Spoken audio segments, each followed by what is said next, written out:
وقاسينتا إيو سلطانكا waxay ku soo shooreen markay aad u fiireen oo gidgidiyeen oo hal qof oo xilka loo dhiibi lahay waxay ku soo shooreen oo Ilaahay uu qadari oo uu shaqo dhacday walaalkeen Hassan Wehliye inay maash u shaqo waxaan rabnaa dadka takbiir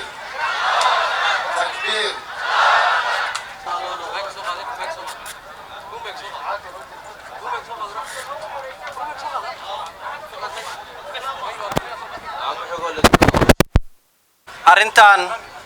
wixii ilaahay qadara waa dhaca walaalayaal oo xasiloonaan muujina hadda qaf laga guuleystay ma jira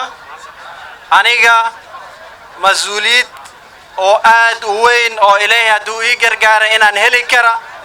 iyo in kala ay ilaahay qadarka ay ugu qoran tahay oo tilaabada ugu horeyso la bilaabo waay midda ugu horeysa speaker aan af Ingiriis ku akhrinaya sifa aan ula hadla dadka county-ga iyo wadanka kulliba arinta waad arkaysaa sida u dhacday walaalkeen Hassan Khalid arintan gabadha noo noqona insha Allah garabkiisa baalalkiisa noqonayna waan dhisayna maal aqli wax kasta waan ku dhisayna insha Allah ka tirsan beesha dagoodiya labdhabarna ka guntu dagoodiya ka oona labdhabar ka county-ga wajeer maanta waxay go'aan ku gaareen sida arkaysiin ayaan u malaynaa inay ku caan shubtaan oo ninka walaalkeen Hassan Wehliye oo hoggaanka cidda inuu u qaada oona ulaalama kursiga governorga wajeer asagoo matalaya cidda reer Abiis asoo matalaya ayaa maanta go'aan ku gaareen suldaaniintii iyo ugaasiintii oo beesha aska dhalateen ayaa go'aan ku gaaray inuu Hassan Wehliye uu noo noqdo ninkii hoggaanka noo qaadi lahay ayuu noo noqdo marka walaalayaal kaligiis maaha nasiibka ku dhacay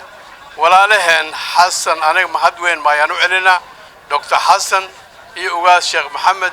oo ayagana go'aan ku gaareen inay ninka walaalkeeda maadaama ay mas'uuliyiintii ay go'aan ka gaareen in ayagana ay garab u noqdaan ayagana mahad gooni ahaan u celina waxaana go'aan u celina odayaalkii gunti suldaankii iyo ugaasiintiisii oo xilkan weyn iska soo wareejiyeen oo go'aan ku gaareen walaalayaal guntaan kilix kursi ma keeni karto kursigan wuxuu u yaalaa reer wajeer dhammalaayo u yeela waa inaan kalsooni aan ka raasana kulligeen meel aan joognaba aan ka raasana afmacaan walaaltinimo tolnimo inaan kursigan aan ku raasana ayaa la doonayaa inaan kursigan maanta aan si tolnimo